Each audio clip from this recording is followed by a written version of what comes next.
Hiking Olympic National Park started weeks prior. I downloaded and created Gaia maps, watched videos, read journals, and packed for the cool rainforest November adventure. After moving my son and his family out to Port Angeles, Washington, he brought me to the National Park Visitor Center to get my overnight permit. You can also do this online. The park ranger offered me a free beer canister and informed me that the road had been washed out since 2017. Madison Falls is the closest trailhead. My son dropped me off, and so my solo adventure to the hot springs began. Alright, just got dropped off. Olympic National Park. Eloa River over there, if I'm saying that right. And we're gonna go to the hot springs. Maybe we'll see Happy Lake, Boulder Lake, maybe Heart Lake. Here we go. So hiking to the hot springs, I should have taken that bypass trail, because this I'm not going to be able to cross. So we'll have to backtrack. There's somewhere up there. I don't think I can bushwhack it, unless there's a trail down here maybe. I don't know.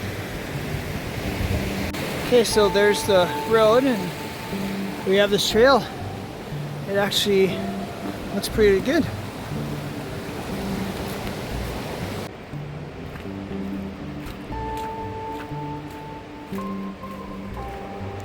Trees are so huge.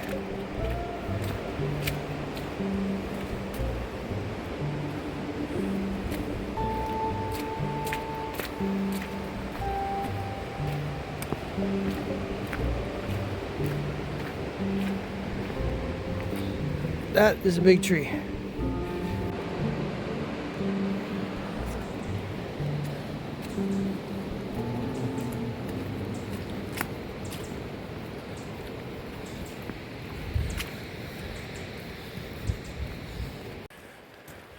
Ghost Town.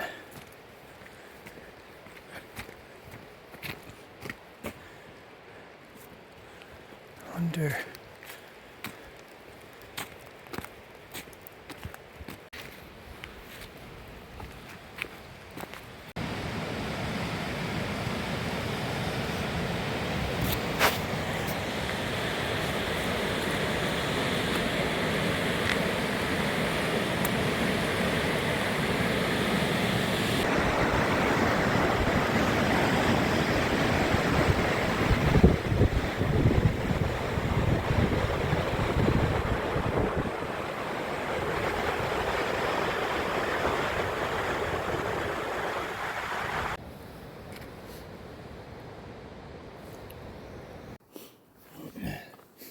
Here we got some rose hips. Try them out. Still got thorns on them.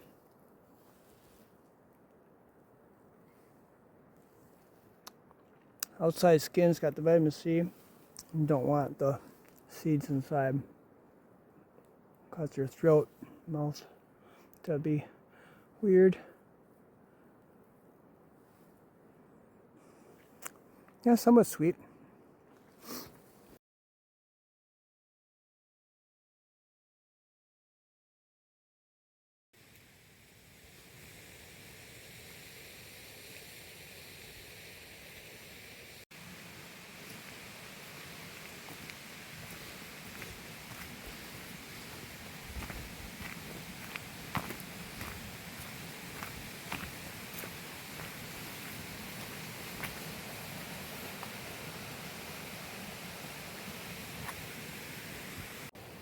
When I came to the end of the road, I went left on a bypass trail. I hiked past the ghost town, and then further up I took a vista to a removed dam in the river gorge with mountain views. Amazingly beautiful. There was a cautionary posting of a mountain lion in the area. Oh boy. The road eventually turned into trail. At some water crossings I went upstream to get over. The wood bridges are slick. Once I arrived at camp, I quickly set up my tent and noticed an outhouse and bear cables.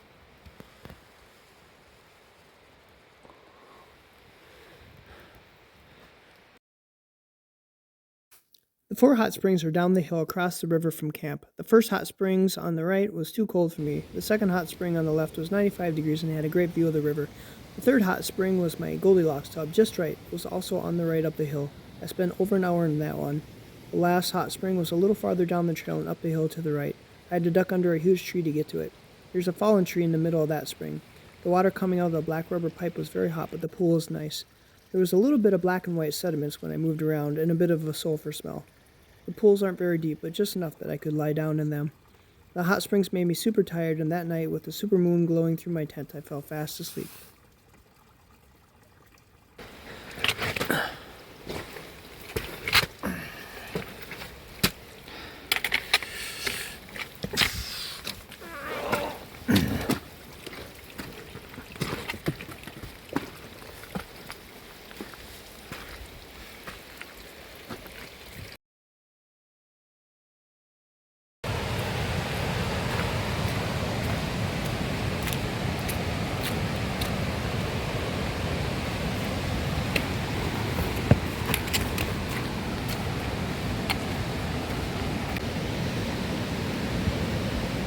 Somebody left this cool little thing here.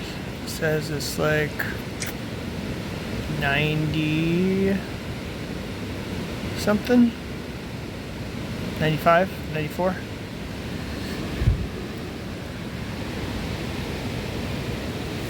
It's a bit of sediment, but it's not bad. Got the river over underneath.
Alright, Hurricane Hill.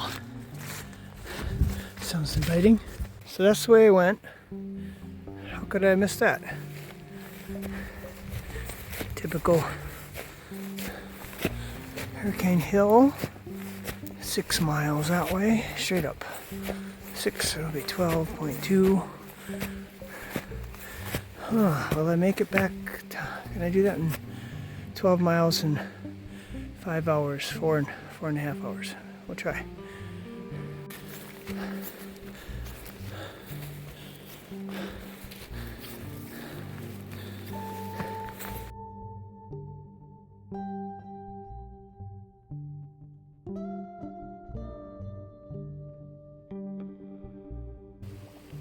The next morning I was planning to hike further up the snowpack, but decided to go down and hike Hurricane Trail. On the way down, morning mist and sun played with the light rays shining through the wet forest. It was a heavenly quiet morning. I got a little lost finding the Hurricane Trail, but quickly found my way back to the trail. A nice tight trail with switchbacks over streams and through few fallen trees. I saw a buck up the hill, but by the time I got my camera, he was gone. I was hoping to summit the trail, but needed to be back at the trailhead by 5 to get picked up, so I turned around and headed down. Back on the old road, I met some kind people to chat with. We shared in each other's adventures until we got to the parking lot. Just off the trailhead, there's a wonderful waterfall. As the sun set, my ride came, and I was glad to have the opportunity to hike in the Olympic National Park.